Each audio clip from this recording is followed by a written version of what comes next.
Thanks very much. Yeah. Hi, Professor Stam. Thank you for the very interesting discussion. I'm sure everybody in the audience agrees. I had a question about your analysis of leaders as far as it goes with their interactions with other leaders. So it seemed to me that leaders with a certain personality type would interact differently with other leaders of a different personality type, and that the results, the consequence of that, might not depend just on the personality makeup of one leader, but on the whole interaction, or in the case of Europe, maybe a whole set of leaders with different positions. So how does the book take that into account? Yeah, so are you a graduate student? I'm a Well, so there you that's go. a compliment. So that is the great question, and missing. I'm so glad that Doug didn't ask that question. Making me look bad now. Thanks a lot. Out. Somebody throwing out. So Protester. this is a great question. So how do these values of leaders interact with one another? So the next step in this project is to do a game theoretic model where we can think about, it's the old state of, I know that you're risk acceptant and you know that I'm risk acceptant, and my risk acceptant affects how I know that you know about me. Doing that modeling exercise is the logical next step. We haven't done it. It becomes excruciatingly difficult to do so. We hope to partner with some other folks that have done those kinds of models, formal game theoretic models, without any data. So that right now there's sort of two strands of research that are going on. One is the group of people that think very deeply about these kinds of strategic interactions, but use no data. Then there are the people like my colleagues and I working on this project, and I've done some of those theoretical ones, and the reason why we don't tend to test those models is basically what drives the action in those models are people's private interior thoughts, and we can't measure those. We can look for things that are associated with them, but it's problematic. Then at the other side, though, we have these data-driven exercises where we don't take into account these kinds of interactive properties. And so that's actually points to a real potential limitation of our model. And so while on the one hand, we are making this very bold claim that 3 broad disciplines of social science for 60 years have done everything wrong, at the same time, we're quite modest in our claim and saying that this is the answer. I'm interested in hearing a little more about the in-depth analysis you did of women leaders. Could you do some comparisons and contrasts with, for example, Margaret Thatcher, Indira Gandhi, Benazir Bhutto, whomever else is included in the list? Yeah, so it's a wonderful question. Women make up about, in our data, the unit of analysis is essentially the person, leader, year. Okay, so each year that a leader's in office counts as an opportunity to make a decision to use force against one of their neighbors. Women make up a little bit less than 6% of our data. And so therein lies the rub. There's 2 strands of discussion. So if we look at the psychology literature on gender and sex differences between men and women, there's clearly big differences between means in a whole host of areas. We see less of that, even given the limitations in our data, The women that end up in these roles look a lot like men. Now, if we look at the literature on it, so part of it is the people that get selected for these offices. Both women are far less likely to volunteer in democratic systems. For instance, one of the problems democratic systems have right now, in some ways it's a slow-moving crisis. If that's not an oxymoron, I don't know what is. But that women aren't willing to serve in public office at the same rate that men are. So this is one of the major explanatory factors of the diminished rate of participation in the American Congress, for example. Women don't want to put up with the stuff that it takes to get into office in the American or British or European parliamentary electoral systems.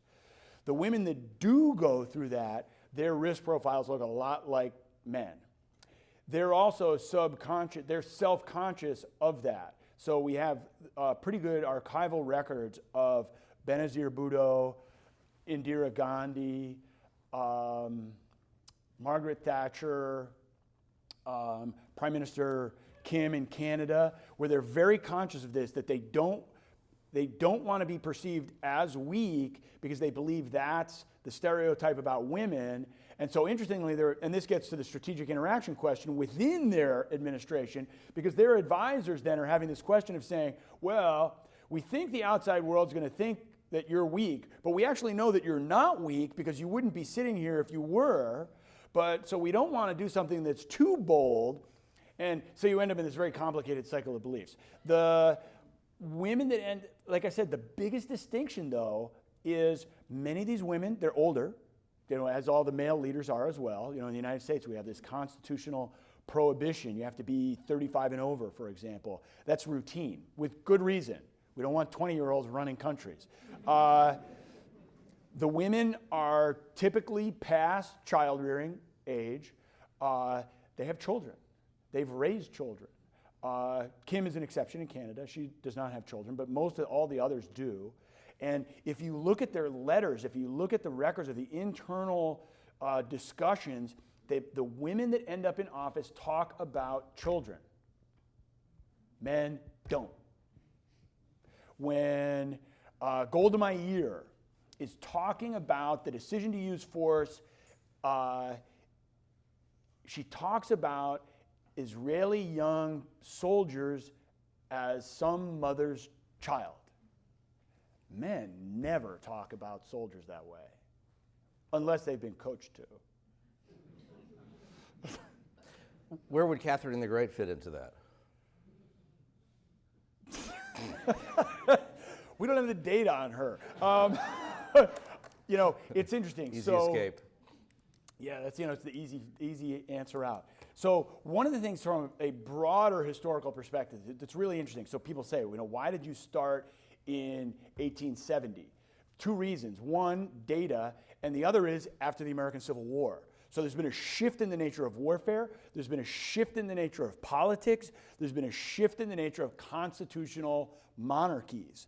So we have very few absolute monarchs in our data. And so we really, all we have we're political scientists, not historians, so you would actually know more. Well, it's also that's when the notion of the laws of war begin with the Civil War and are codified right after. That was a big the turning whole point. regime. Yeah, exactly. Thank you very much for an illuminating and very interesting discussion. Thanks for coming. Okay, we got over that. Now, uh-oh, here it comes. I have two experiments that I think have occurred in the Second World War, which I would like your comments on. The first is where the leader is the same, Roosevelt, and the war fought in Europe versus the war fought in Asia, the Pacific War. And the second is the same conflict, two different leaders, and that's Roosevelt versus Truman. Same country, but the bomb was dropped by Truman, not by Roosevelt. So the first question, just to reiterate, the first question about Pacific versus European, the second question, Truman versus Roosevelt. Yeah, so I immediately think of this, 2x2 table in my mind, and I'm trying to think of what research design we could come up with and put a raft of graduate students on this to actually sort it out.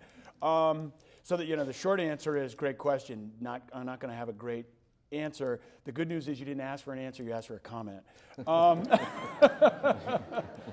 I think clearly the war. The United States prosecutes its war in Asia somewhat differently than it prosecutes the war in Western Europe.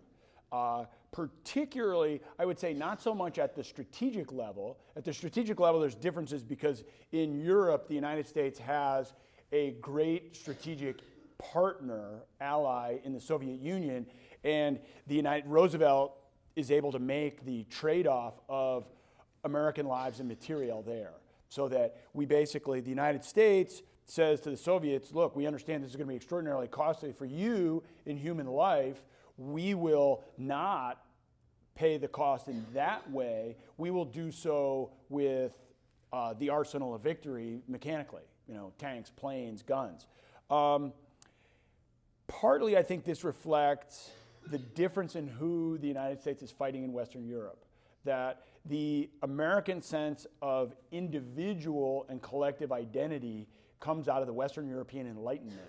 And so that there are greater command restraints, and they're limited, frankly, but marginally greater restraints on how German soldiers, Italian soldiers are portrayed to the American servicemen fighting in the war. In Europe, in Asia, in the Pacific theater, that's quite different. The Japanese soldiers are caricatured, the Japanese people are caricatured much earlier.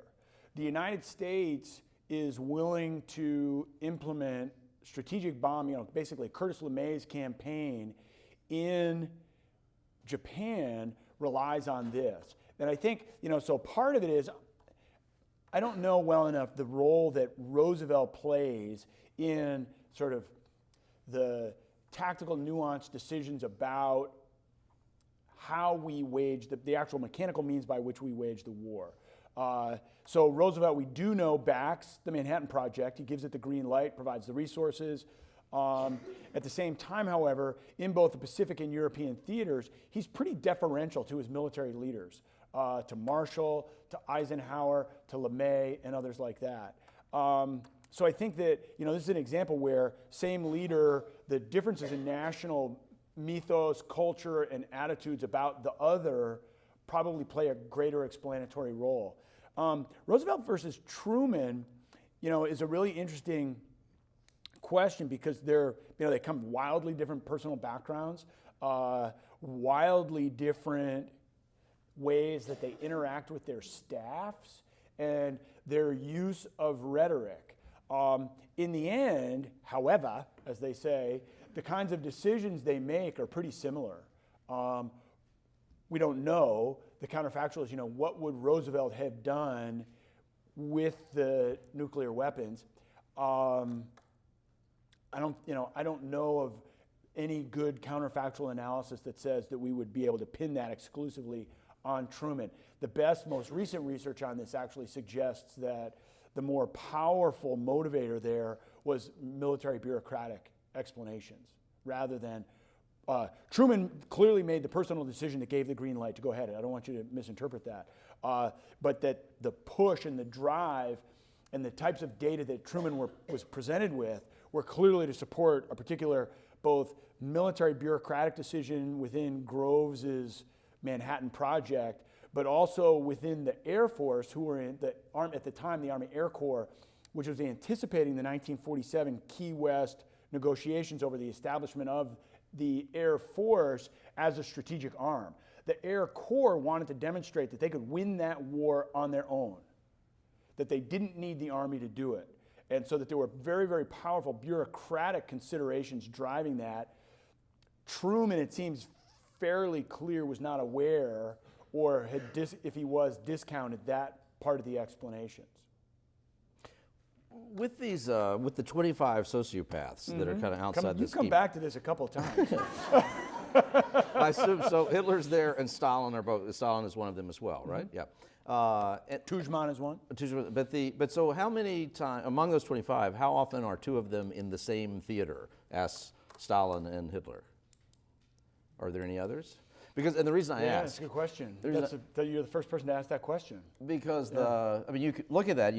So Hitler, I think we understand his complete obliviousness to the loss of human life, particularly non-German life. It corresponds to a willingness to do this reckless invasion of the Soviet Union. I don't think there's any evidence that Stalin, while he had no regard for human life in a political equation, he was willing to see large numbers of people die to preserve internal political support, but there's nothing that would suggest he would have been willing to initiate something like World War II.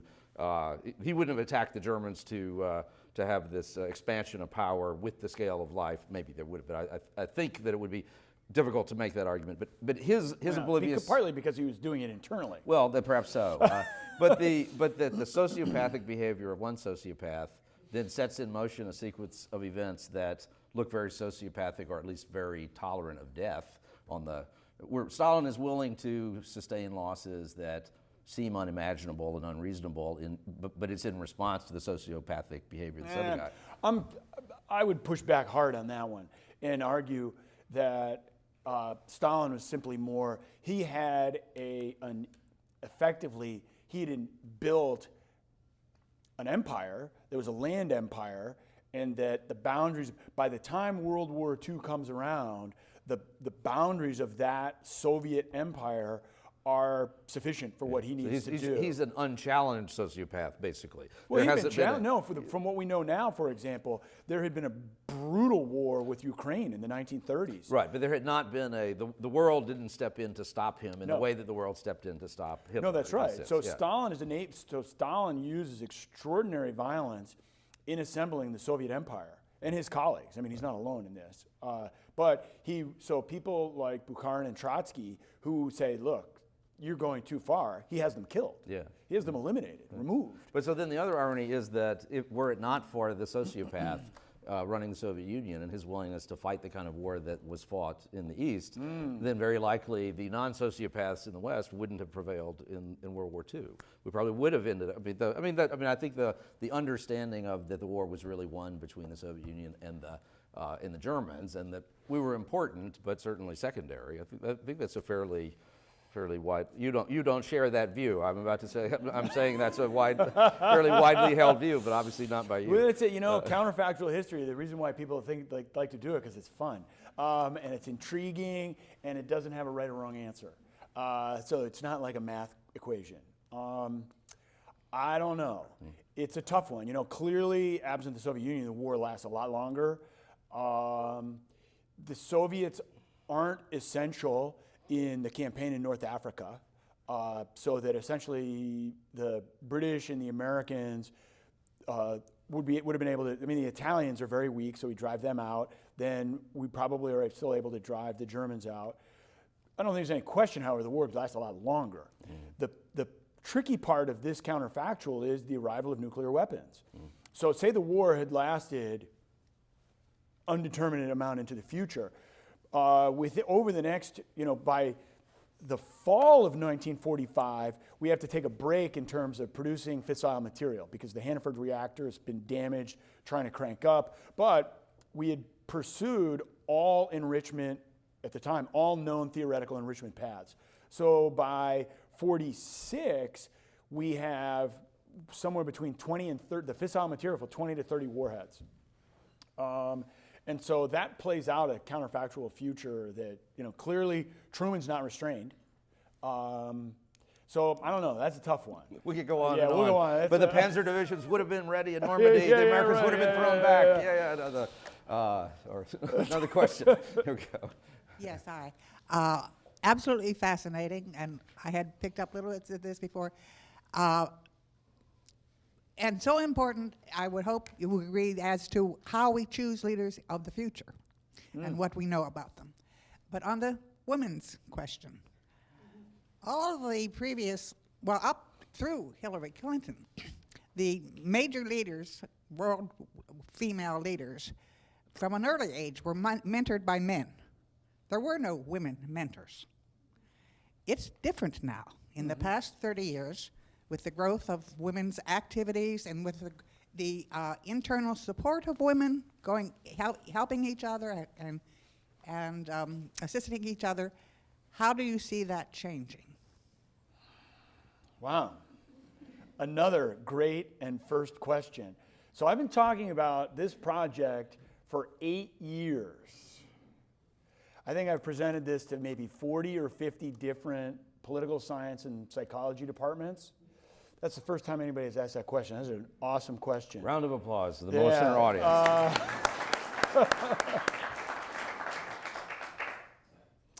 So, in terms of what we've done, no idea. We have no answer to that. In the literature, there is a literature in business studies on this, and they look at role models and mentors, and it seems to make a very powerful difference. And so this is part of the push in education, both in secondary education and higher education, for why girls and young women will be better served having female women role models. And an area that we see this, a particular emphasis, for example, is STEM education, science, technology, and mathematics. That female mentors of girls, young women, are more effective at convincing those girls and young women to persist because they serve as an actual role model that, no, actually, see, I did it, you can do it too. Male mentors can be effective, but it's different. There's a woman who's a professor at American University. Her name's Jennifer Lawless. And one of the things that she studies is the recruitment of women into political campaigns and being willing to run for political office. It was her work that I mentioned a little bit earlier. And one of the things that she talks about in her papers and a couple of her books are the dearth of female mentors for sort of women whose the critical time period for this are women whose kids are basically going into high school to become political leaders because they have to have this time. And there aren't the female mentors to provide that persuasion, the push, the pull. And so that seems to be part of one of the explanations for why we see relatively fewer women than men. So it's a great question. It's an area where, for example, you look like you have great leadership capacity and potential, and so that if you're not serving as a mentor to younger women, you probably should be. So you mentioned the impact of parenting styles on future leaders, and so my question to you, and I have my researcher's hat on, is how did you measure parenting styles? Did you have a scale, and how did you measure it across cultures? Because parenting style in Asia is very different from parenting styles in America. If you have any. Yeah, so it's a great question, and sort of one of these areas where the psychology literature has struggled with this. How do we measure this? The analysis and data on it are pretty mixed. We come in a really particularly crude kind of way.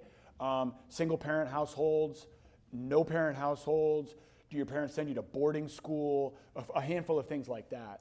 And the purpose there, part of the purpose of this project is not to say, stick a flag in the ground and say we're done.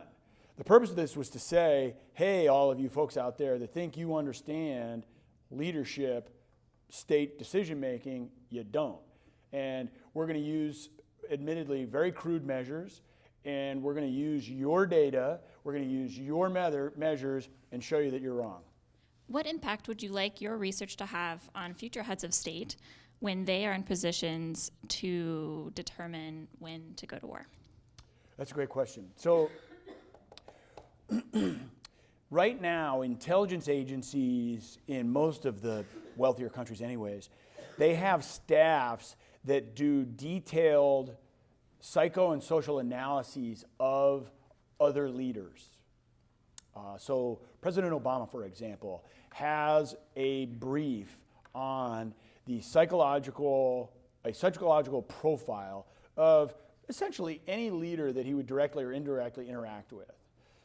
Some leaders think that stuff is poppycock, and they don't listen to those analysts.